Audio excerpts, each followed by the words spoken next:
Hi, I'm Kyle, I'm Melinda. and we help people grow great plants with our compost tea. Hi everyone, Melinda here from Berkshire Worms. Today we are going to be taking a look at our worms inside of our outdoor or greenhouse worm bin, see how they're doing, and talk about them a bit.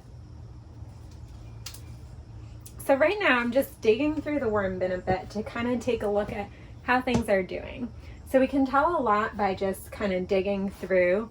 You're going to see if you're seeing a lot of worms or not, if you're seeing a lot of food that hasn't broken down yet, or if all of the food is broken down. So you kind of want to keep track of when you had fed your worms last, and then see from there, how is the food decomposing? You can also tell when you're doing this what things your worms don't really love. So worms have a preference, just like anybody with eating. Worms do not really like citrus. It can actually damage their respiratory system.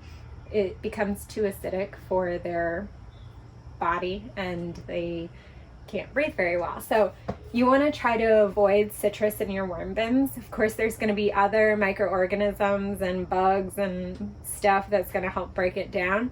So it all depends on how big of a system you have going on. You can get away with a little bit of citrus in a big system like this one. Another thing we're going to be looking for digging in the bed is going to be the moisture level.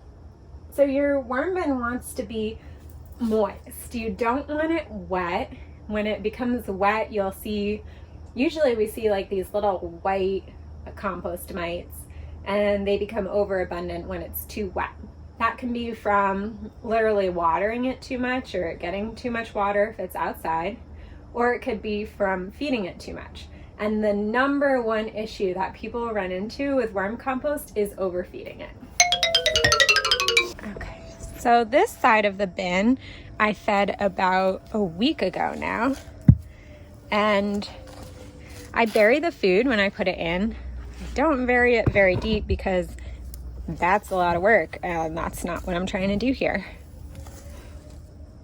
The whole benefit of worm composting is it's so easy. So the easier you can make it on yourself, the more you're actually going to do it, the more you're going to get great compost to use and good results for your plants, etc., etc.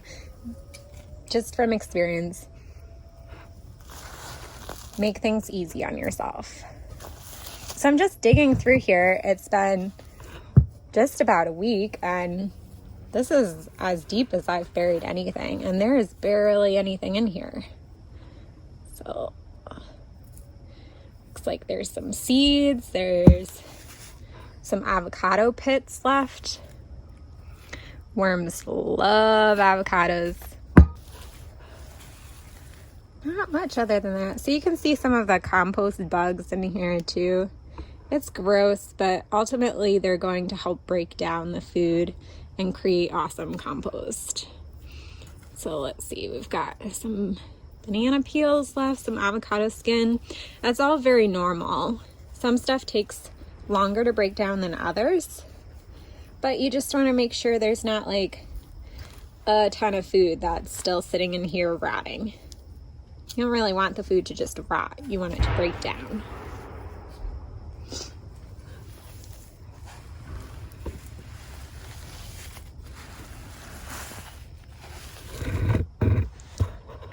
We got some worms moving. Let's see right here. So I haven't been finding a ton of worms in these bins so far, but the bins are quite large, so there's a lot of area for them to populate. And the food is definitely getting eaten. And so we know by the food getting eaten that there are worms in here and they are working. We've found that really, even if we think the worms aren't doing well and we're not finding them, there's still a ton of worms. Worms repopulate really easily in our experience, and it doesn't take that many to repopulate a bin. So I have been experimenting with some eggshells in here, seeing how they're going to break down. Typically they take longer, and you don't want a lot of them in with the worms. So we'll keep experimenting, seeing how they go. And you also want to make sure that you're rinsing your eggshells out because you don't want a lot of fatty stuff in here with the worms. It's just not going to break down well.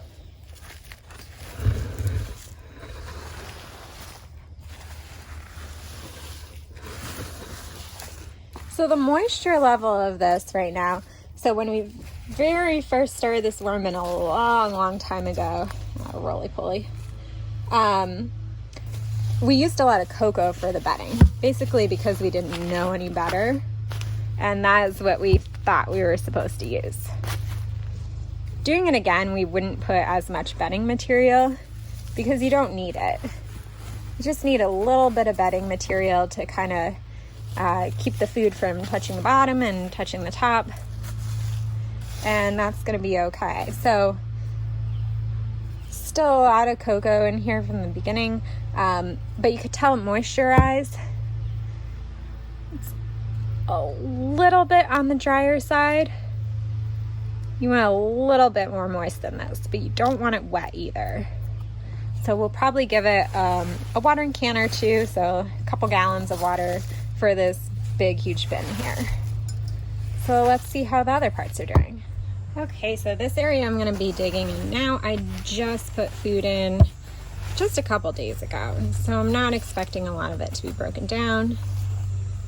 And you can see right off the bat there's some food in here. Maybe I didn't bury it that well either, but let's just see how it's doing. So on the top of our bins, you can see I've got some brown material. I like to do that. You need some brown material in for the worms. They'll eat it, they like it, and it helps to bury it and help with the smell too. So we're getting in here and stuff's definitely being broken down. Again, experimenting with the eggshells. You don't want a lot of those in your worm bins. Same with citrus. But stuff's happening, so it's looking good. I don't want to disturb it too much right now. Actually, kind of smells good in here, and that might be from the garlic tops, but it doesn't smell bad. One of the amazing things about worm compost is the lack of smell. So, yeah, I definitely didn't bury this that well, but that's okay. So you can see like this stuff on the top, I didn't freeze first before putting in the worm bin, so it's gonna break down slower. Normally I freeze things before putting it in. Kind of starts the process of breaking it down. Also helps to not have a smell in your compost. Again, anything we can do to eliminate that is great. And it's easy. We had one of those like carbon filter bins at one point in our kitchen to put compost in just for like a week at a time and then bring it out here. And it was disgusting in the summer. It just like liquefied. There were maggots. So gross. Never seen maggots in the actual compost. So we never put that stuff in the compost. We ended up just like tossing it eventually. So the only other thing I'm going to do here today with the worms is I'm going to put some more in from our other bin. So I just scooped up some of that composting worms and I'm just going to put it in here. That is all. So you can see. Yuck.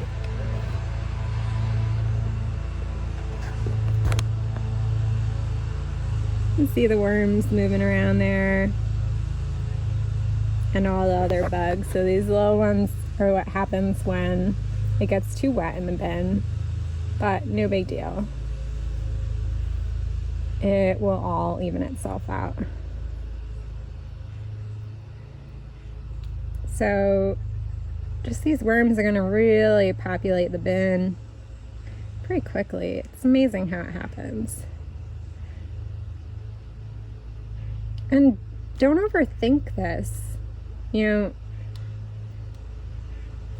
as they say, nature always finds a way, and we've really found that to be true.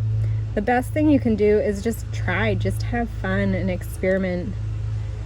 Start to get to know the worms, your compost, your yard, what plants are in there. Everything you do like this is good for you and helps. Yuck.